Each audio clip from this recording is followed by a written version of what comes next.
오늘 기독교 강요 강설 내용 먼저 보면서 로마서 13장 8절에 있는 이 말씀을 먼저 잠시 상고하려고 합니다.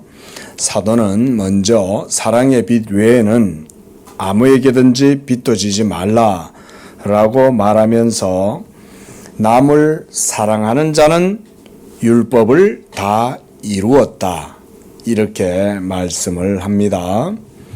우리 기독교의 신앙, 우리 그리스도인의 믿음의 길은 사랑으로 향해져 있습니다. 하나님의 율법의 계명이 우리에게 요구하는 바, 그 본질적인 교훈, 핵심은 무엇이겠습니까? 바로 사랑입니다. 하나님이 우리에게 요구하시는 것은 다른 것이 아니라, 또 율법과 선지자의 강령은 모두가 다 이웃 사랑에서 그 모든 열매가 맺히게 됩니다. 그러므로 우리가 온전한 참된 그런 그리스도인이 된다는 것은 바로 남을 사랑하는 것으로 이루어지는 거죠. 믿음이 온전하다는 말은 다른 것에 있지 않습니다. 성령 충만하다라고 하는 말도 다른 것에 있지 않습니다. 사랑하는 자는 율법의 모든 요구를 이루는 것입니다. 그래서 오늘 말씀에서도 사랑하는 자는 율법을 다 이루었다, 이 말은 율법에 요구하는 바, 율법과 선지자의 강령인 하나님 사랑과 그 이웃 사랑, 이 모든 복음의 핵심이 사랑으로 이루어지기 때문에 그가 남을 사랑한다면 그것으로 율법을 이루는 것이다, 이렇게 말씀을 하는 거죠. 자, 이게 간단한 우리 기독교 신앙의 핵심 요이다라고 할 수가 있는 거죠. 기독교 신앙의 핵심 요이죠, 이게. 결국 하나님을 사랑하면 그 사람은 이웃을 사랑하는 사람이 되고, 하나님을 사랑하면 하나님의 계명을 지키게 되고, 그러면 그의 사랑은 율법의 모든 요구와 일치되는 그런 믿음인 거죠.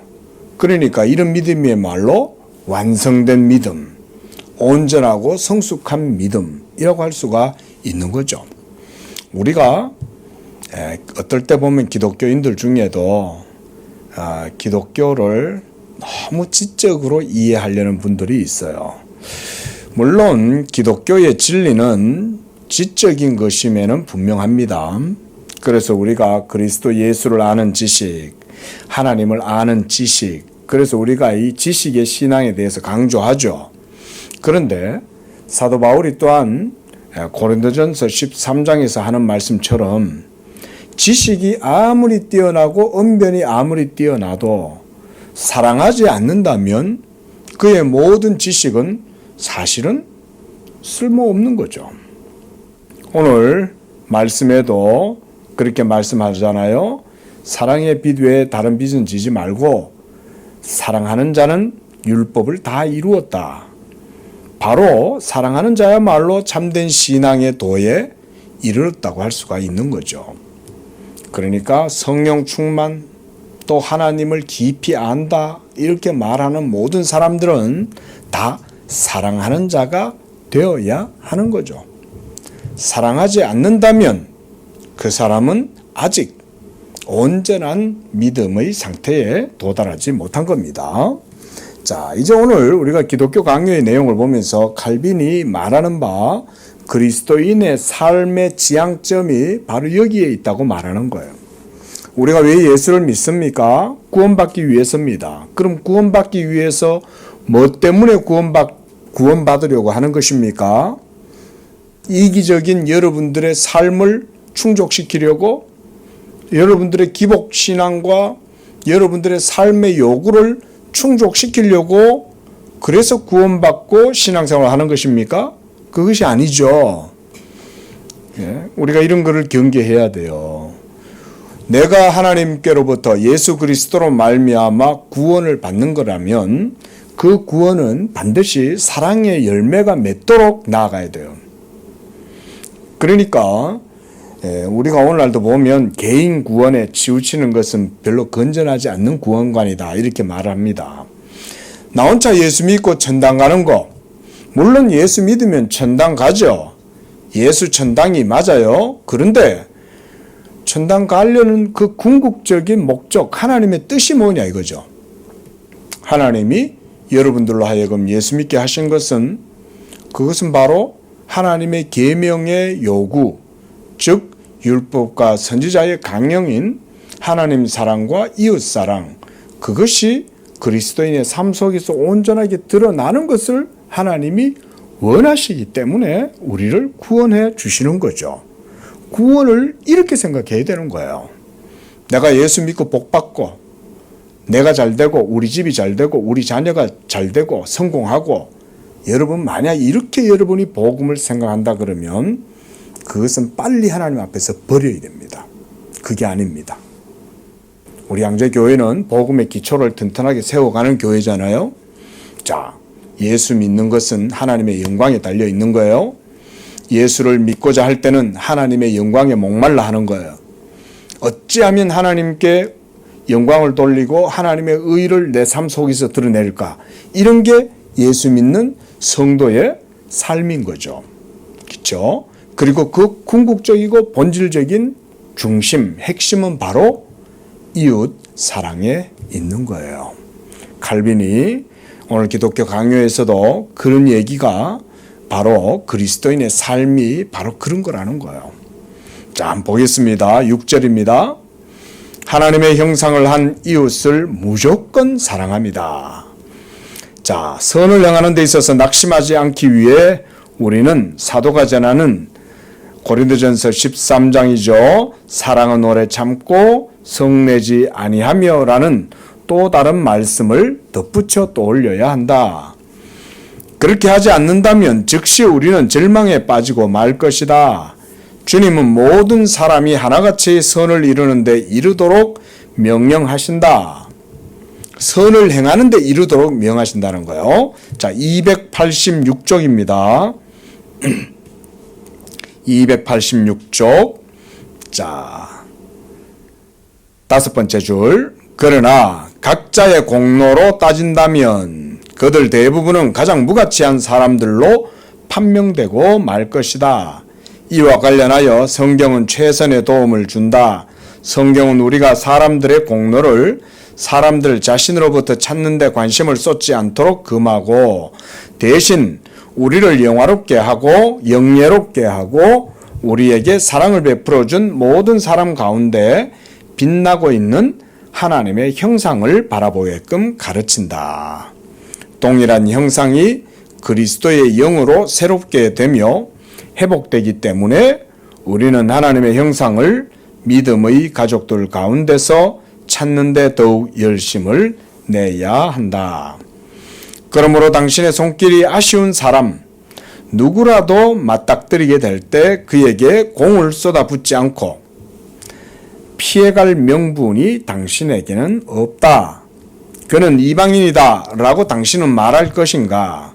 그러나 여호와는 당신이 그와 친숙해질 수밖에 없는 당신의 고륙을 멸시하지 말라는 표지를 그에게 새겨두셨다. 그가 경멸스럽고 무익하다 라고 당신은 말할 것인가? 그러나 여호와는 자기의 아름다운 형상을 사람에게 부여하신 분이 바로 그 자신이라는 사실을 나타내신다. 나는 어떤 일로도 그에게 신세진 일이 없다라고 당신은 말할 것인가? 그러나 여호와는 마치 그를 자기 자리에 세우듯 하시고 당신을 여호와 자신과 묶고 있는 아주 많고 대단한 은혜들을 그를 바라보며 헤아리게 하신다. 그를 위한 수고는 일고의 가치도 없다라고 당신은 말할 것인가? 그러나 여호와가 그를 당신에게 맡기시는 이유인 그에게 있는 하나님의 형상은 당신 자신과 당신의 모든 것을 내줄 가치가 있다. 비록 그에게 어떤 선한 공로도 없을 뿐더러 그가 당신에게 상처와 해악을 입혀 화만 돋운다고 하더라도 이것이 사랑으로 그를 감싸 안는 일과 사랑의 직분을 수행하는 일을 그만둘 수 있는 합당한 명분이 되지는 않는다. 자, 이게 마음에 와 닿습니까? 무조건적으로 사랑해라는 거죠. 이게 하나님의 율법의 본질적인 가르침이라는 거예요. 하지만 최소한 제가 아는 한에서는 우리나라 크리스찬 중에 칼빈이 지금 6절에서 말하는 바 이런 교훈, 하나님의 율법의 가장 정확한 해석이잖아요. 무조건 사랑하는 거죠. 하나님이 명령했잖아요. 네 이웃을 네 몸과 같이 사랑하라. 하나님이 명령했지 않습니까? 근데 그 하나님의 명령대로 무조건 이웃을 사랑하는 그리스도인들이 우리나라 1000만 명이라 치면 그중에 몇 명 될까요? 단연코 100명 안 될 거라고 생각을 합니다. 그런데 어때요? 지금 칼빈 선생님은 우리에게 뭐라고 얘기합니까? 무조건 사랑하라는 거죠. 자, 그 얘기가 지금 우리가 방금 읽었던 두 번째 문단의 내용인 거예요. 그가 경멸스럽고 무익하다라고 당신은 말할 것인가? 자, 주변에 당신들 여러분들에게 무익하고 경멸스러운 사람이 있습니까? 어때요? 예? 하나님의 계명은 그게 아니라는 거죠. 자, 이게 웃을 일이 사실은 아니죠. 하나님이 말씀하시면 어때요? 우리는 그 말씀을 순종해야죠. 근데 우리는 순종 못 하잖아요. 그만큼 우리가 하나님의 계명에 순종하지 않는 만큼 우리는 하나님을 겉으로 사랑하는 척하는 거지 속으로는 사랑하지 않는 거예요. 하나님이 사랑하라 그랬으면 막 이유 불문하고 하나님의 말씀이니까 그냥 사랑하는 거지. 그러면 그 사람은 진짜 하나님을 사랑하는 사람이죠. 어때요? 제 논리가 틀렸습니까? 칼빈 선생님의 가르침이 틀렸습니까? 맞죠? 사랑하시기 위해서 하나님께 기도하시기를 바랍니다. 사랑할 능력이 별로 없으면 하나님께 사랑할 능력 달라고 기도하세요. 최소한. 예? 그런 것도 기도도 안 하면서 내가 하나님 잘 섬기고 있다 이런 생각하면 그거는 배은망덕한 거죠. 하나님을 무시하는 거죠. 하나님의 계명을 업신여기는 거죠. 하나님은 사랑하라고 그러는데 사랑하지도 못하면서 내가 하나님 사랑한다 말하면 하나님이 그걸 인정하시겠어요? 자, 비록 그에게 어떤 선한 공로도 없을 뿐더러 그가 당신에게 상처와 해악을 입혀 화만 돋운다 하더라도 이것이 사랑으로 그를 감싸는 일과 사랑의 직분을 수행하는 일을 그만둘 수 있게끔 하는 그런 합당한 명분은 되지 않는다 라고 말하는 거죠. 조건 없이 사랑하는 거 쉽지 않아요. 그래서 우리가 참 손양원 목사님 이런 분들 우리가 사랑의 원자탄이다 그러잖아요. 자기의 아들을 죽창으로 찔러 죽였던 바로 그 사람을 용서하고 그를 자기의 아들로 삼아가지고 그렇게 그리스도의 사랑을 보여주었던 위대한 사랑의 원자탄. 그래도 참 우리 한국교회에 그런 아주 위대한 하나님의 참 모범이 되는 종이 있다는 건 하나님의 축복이죠. 그런 분이 있으니 그래도 우리가 이렇게 그런 분을 말할 수가 있잖아요. 그렇죠? 그런 분이 사랑을 안 행했다면 우리가 이런 말 하겠습니까? 하지만 참 이런 분들도 있었던 거죠.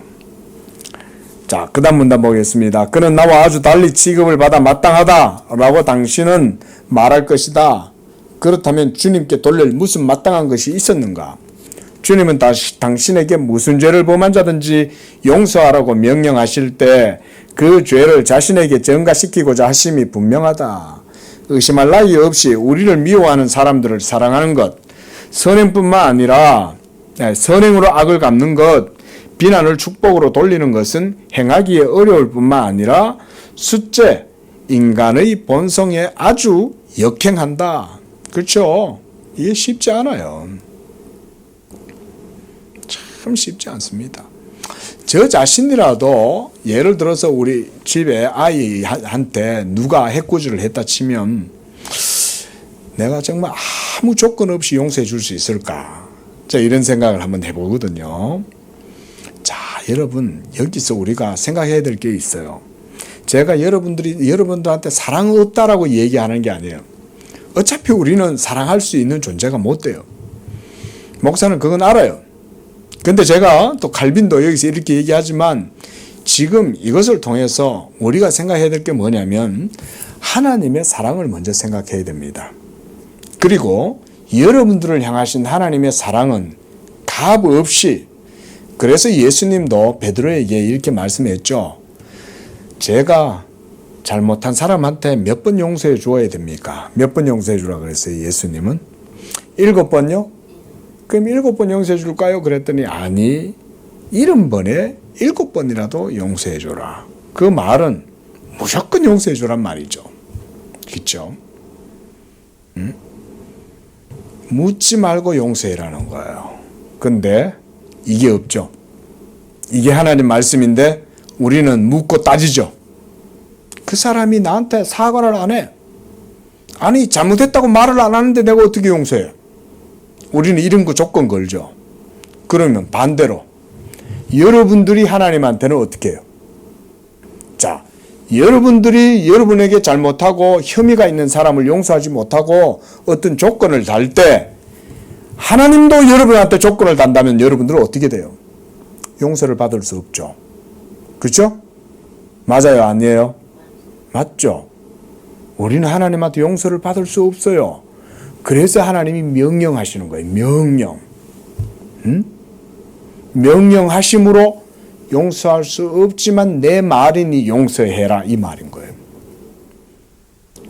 하나님을 믿는다면, 하나님을 사랑한다면 하나님의 계명의 말씀을 온전히 순종하는 거죠. 먼저는 그가 나를 조건 없이 사랑하셨잖아요. 그리고 억만 죄악 가운데 1만 달란트 빚졌을 때 하나님은 우리의 죄를 탕감해 줬잖아요. 그런데 우리는 100달란트 빚진 자를 용서하지 못하는 거죠. 그렇죠? 지금 칼빈이 말하는 거 그런 거예요. 하나님이 친히 사랑으로 자기의 의를 우리에게 드러내신 것처럼 우리가 예수 그리스도로 말미암아 죄사함과 하나님께로부터 은총을 덧입었다면 그의 사랑을 힘입고 우리에게 모든 이와 같은 혐의와 연약함과 허물과 우리를 괴롭히고 힘들게 하는 모든 것에 대해서 용서해 주라는 것이죠. 사랑하라는 것이죠. 이게 성경의 가르침이죠. 저도 지금 여러분들에게 성경적으로 아주 이렇게 FM대로 말씀드리기가 제 자신도 이게 쉽지가 않아요. 왜냐하면 저도 가령 정말 목사라도 이런 상황에 부딪혔을 때 정말 제가 그렇게 할 수 있을까? 네? 자, 그러나 여러분, 진짜 신앙의 모습은 여기에 있죠. 만약에요, 우리가 하나님을 섬길 때도 조건을 가지고 섬기면 복 못 받습니다. 그렇죠? 근데 어느 순간 우리는 하나님조차도 조건을 가지고 섬기려고 하죠. 내가 헌금 이만큼 하면 하나님이 복 주시나? 뭐 이런 생각이 이제 계산 때리는 거죠. 하나님을 섬길 때에도.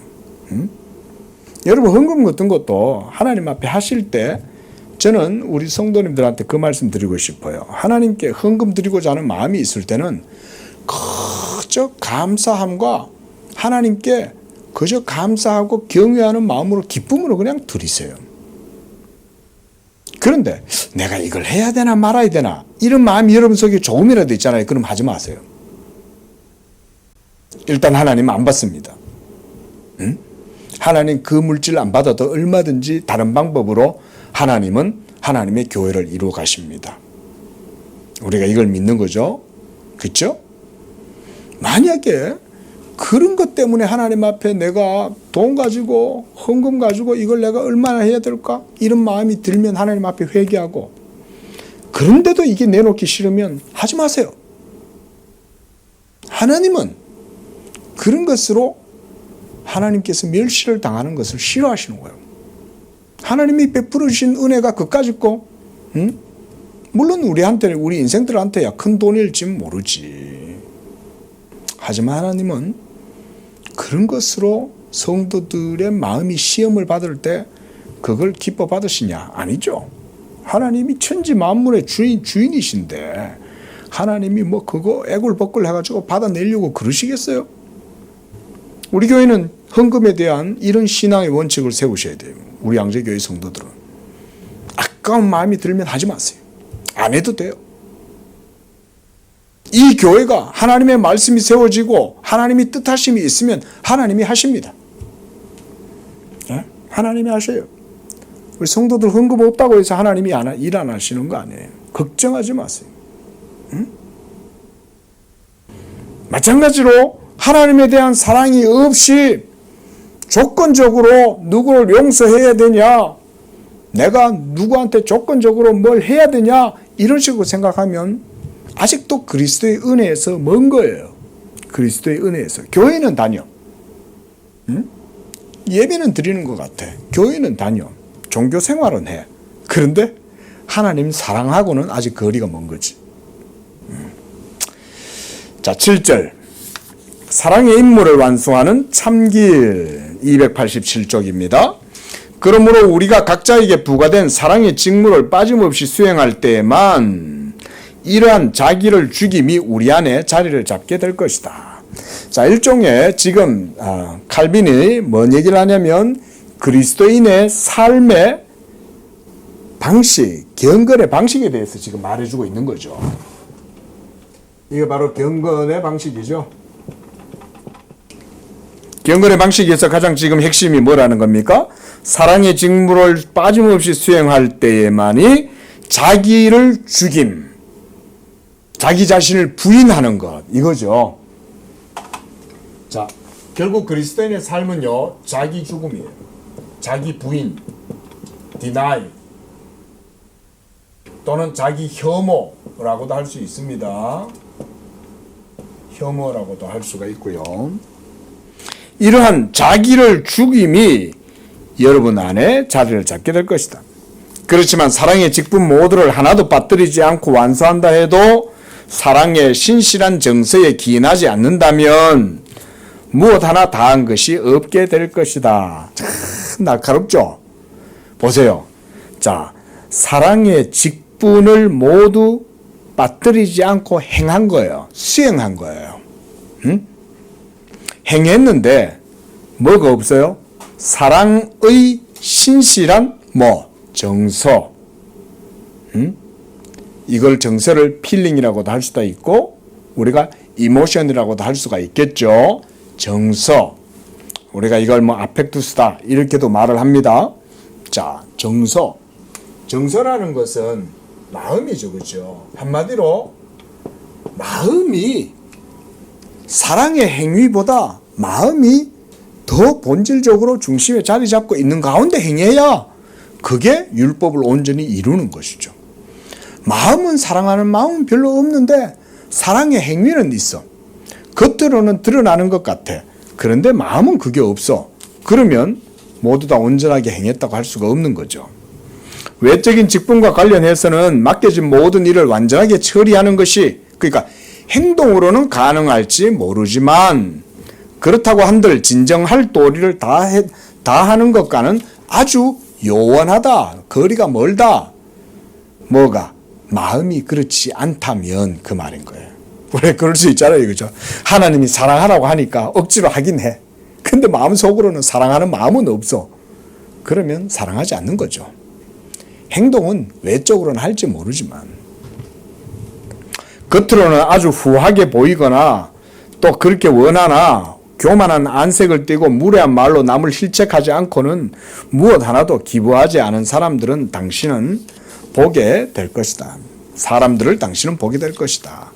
이렇듯 불행하고 참담한 시대에 이르렀으니 대부분 사람들은 면전에서 모욕을 퍼붓지 않고는 구제를 하는 일이 거의 없다. 참으로 이러한 사악함은 이방인 가운데서 참을 수 없는 것이었으리라. 하물며 그리스도인들에게는 희열에 찬 안색을 드러내 보이고 우호적인 말로 자기 직분을 사랑스럽게 만드는 것 이상의 무엇이 요구되지 않겠는가.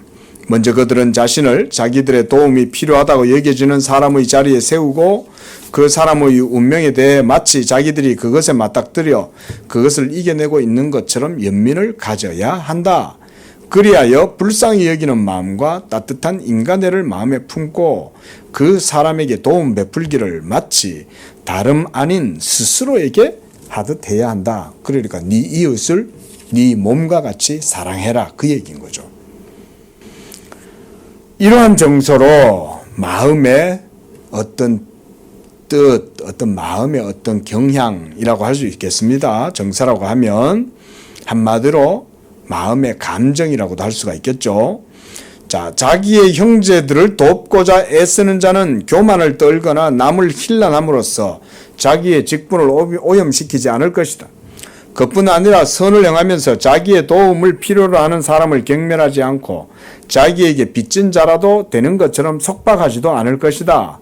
만약 그렇게 한다면 병든 지체를 살리려고 다른 지체들이 수고하고 있으므로 병든 지체는 마땅히 비난을 받아야 한다고 여기거나 병든 지체는 갚을 수 있는 것 이상으로 도움을 받고 있으므로 특별한 책임을 져야 한다고 생각하는 것 못지않게 아주 그릇될 것이다. 왜냐하면 직분을 지체들 서로 간에 나누는 것은 그저 베풀고 그저 누리는 것이 아니라 자연법에 따라 마땅히 갚아야 할, 그렇게 하지 않으면 엄청난 빚으로 남을 것을 갚는 일이 되기 때문이다. 이러한 논법에 서 있는 사람은 맡겨진 직분을 다 수행했다고 해서 이제 자기가 자유롭게 되었다고 여기지 않을 것이다. 자, 사랑의 의무가 있어요. 그래서 사랑의 의무를 따라서 다 수행을 한 거예요. 그러면 그 사람은 사랑의 의무를 다 했다고 말할 수 있습니까? 그게 아닌 거죠. 외적인 행위를 행했다고 해서 그게 끝나는 게 아니라 마음속에 계속된 그 사랑이 있어야 되는 거죠. 그렇죠? 그러나 정작 사치스러운 부자는 자기가 치러야 할 것 중 일부만 치르고 나머지 짐은 자기와 무관하다는 듯 남에게 떠맡겨버리고 있지 않는가? 우리 모두는 아무리 우리가 뛰어나다 하더라도 스스로 이웃에게 빚진 자라고 여기고 남에게 자선을 베푸는 데 있어서 자기의 역량이 부족한 것 외에는 어떤 한계치를 설정해서도 안 된다. 칼빈 당시 때도 종교개혁 당시 때 그래서 구제에 힘썼다고 그래요. 종교개혁 당시 때. 교회들이 구제하는 일에 굉장히 힘썼다고 그래요. 왜냐하면 이런 가르침들이 있었으니까. 그리고 실제로 그 가르침에 순종했고 그걸 순종함으로써 영적인 기쁨을 깊이 누렸던 거예요. 이런 게. 오늘날도 있어야 되겠죠. 그렇죠? 오늘날 우리 한국교회 신앙이 너무나 성장 지향적인 것에 포커스가 맞춰져 가지고 성도들이 전부 욕심이 많아요. 복음의 은혜를 누리는 그런 내적인 그런 영적인 깊은 그런 것으로 좀 들어가 가지고 하나님의 말씀에 순종하는 것이 미덕이고 그 말씀을 순종하는 것이야말로 성령 충만이고 이것이야말로 진짜 성령의 은혜고 이런 식으로 나가야 되는데 성령 충만도 자기 욕심 채우기 위해서 성령 충만 구하는 거야. 저도 뭐 온전하진 않지만 저도 이런 한국교회 토양에서 자라서 저도 이런 것을 벗어나기가 쉽지는 않아요. 그런데 최소한 제가 말씀을 배워오면서 깨달은 바는 뭐냐면 우리 한국교회 신앙이 그렇게 교양미가 넘치고 덕스럽고 깊이 있는 신앙은 아니라는 거예요. 모두 다 기복신앙에 젖어 있을 뿐만 아니라 심지어 성령의 은혜를 구한다. 하나님의 말씀을 구한다. 이렇게 소리를 질러도 왜? 라고 질문해보면 하나님 그분을 사랑하니까 라고 말하는 사람은 1000명에 1명 찾을까 말까인 거예요. 우리 양재교회 성도님들이 예수님을 믿고 계시는데 우리 성도님들은 예수님을 믿으면서 하나님을 사랑하십니까? 이게 율법이 여러분들에게 요구하는 거죠. 하나님의 율법의 계명 앞에 여러분들 한번 비추어 보세요. 나는 하나님을 사랑하고 있는가? 나는 오늘 하나님의 영광에 목말라 하고 있고 그 하나님의 계명의 말씀을 지키려고 그분께 나의 사랑을 바치고 있는가? 우리가 이런 걸 생각을 한번 해볼 필요가 있죠. 비록 우리가 그렇게 행하지 못한다 한다고 해도 목사가 그렇게 전하지 않아서는 안 되죠. 목사는 최소한 FM대로 얘기해 드려야 돼. 하나님을 사랑한다면 이웃을 사랑하는 것이고, 예수 그리스도를 믿고 구원을 기뻐한다면 하나님을 사랑하는 것이고, 모든 것들이 다 그렇게 연결되어 있는 거예요. 이게 생명의 책이 아니에요. 이런 게 생명이잖아요. 생명이 그런 거 아니겠습니까? 말은 사랑한다고 하는데 삶 속에 사랑의 능력은 하나도 없으면 그 사람의 영혼은 온전하지 않은 거죠. 그렇죠?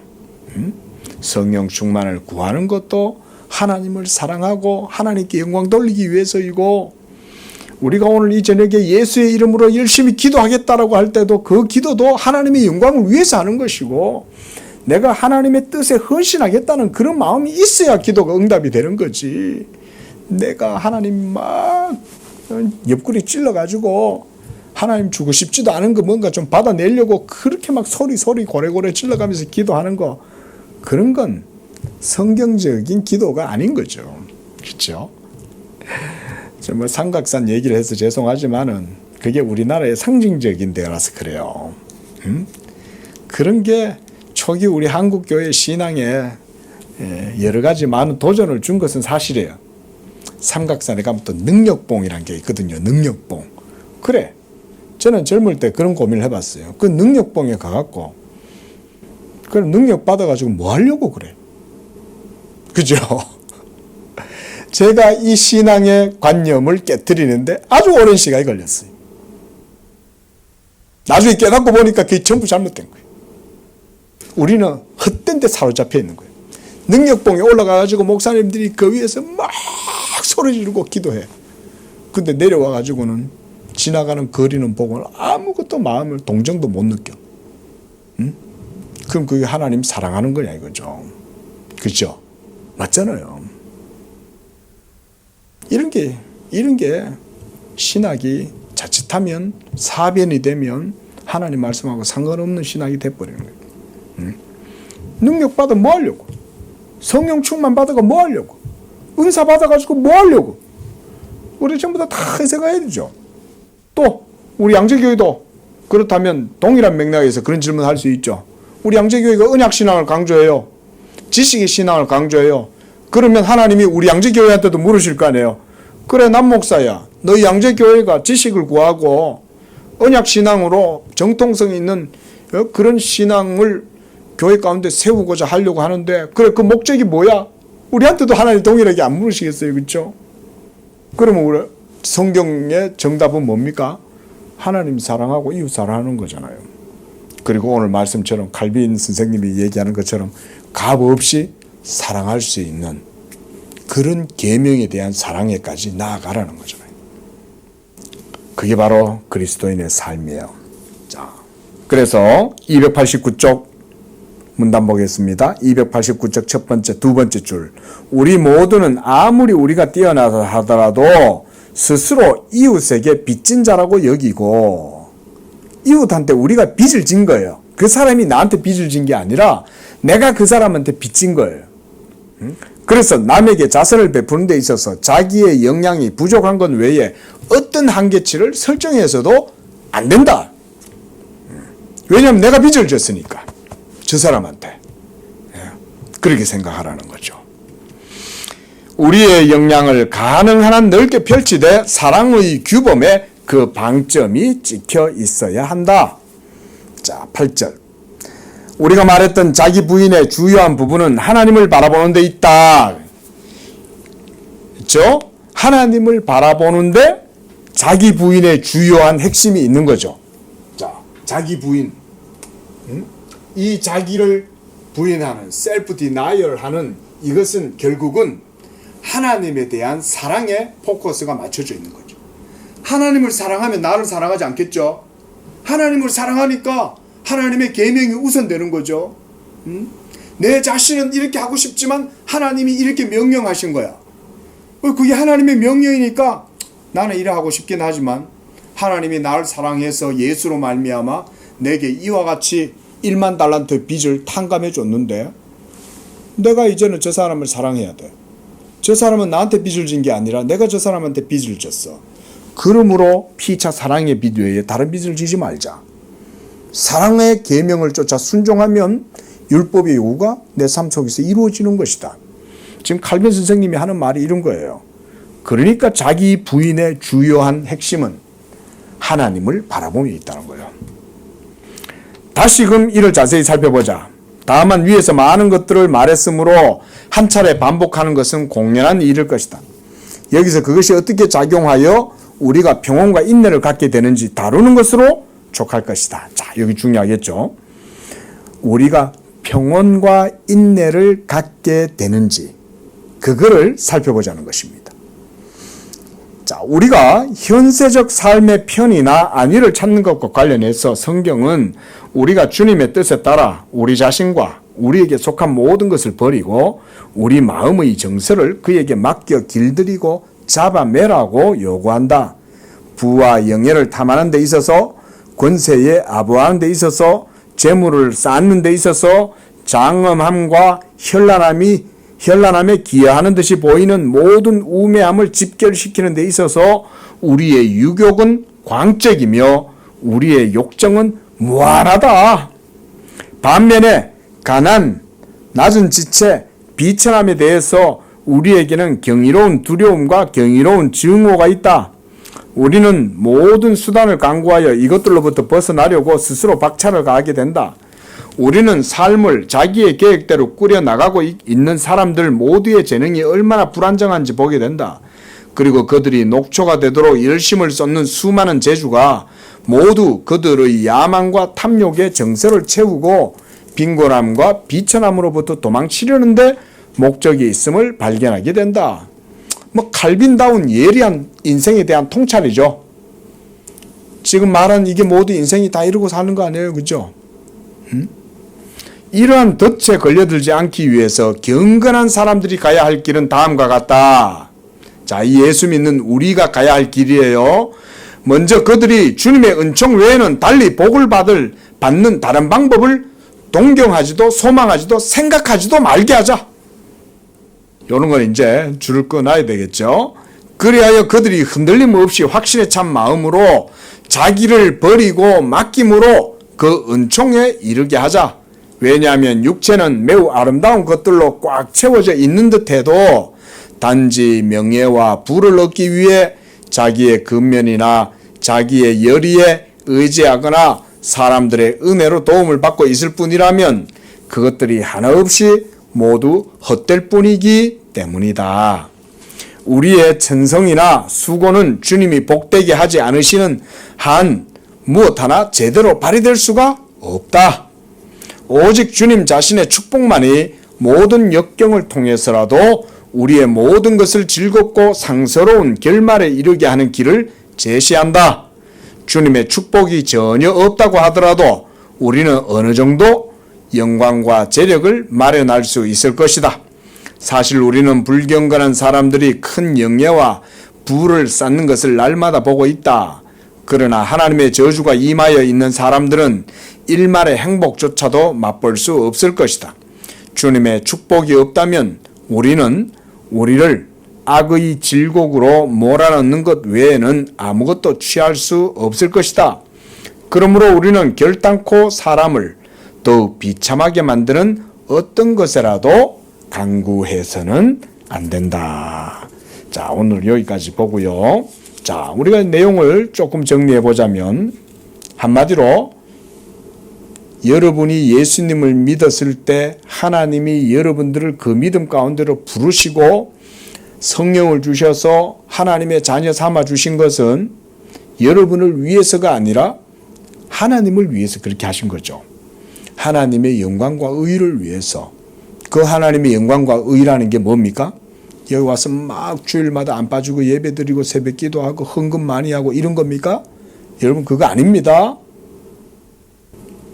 하나님은 그런 것으로 배불러 하시지 않죠. 그게 아니라 우리가 하나님을 사랑하는 것으로 하나님은 배불러 하시는 거예요. 그리고 우리가 그 하나님을 진실된 마음으로 우리의 마음속에 감격될 정도로 하나님을 사랑하기 때문에 그 사랑으로 이웃을 향하여 하나님께서 조건 없이 사랑하는 것. 그게 바로 율법이 우리에게 요구하는 바다.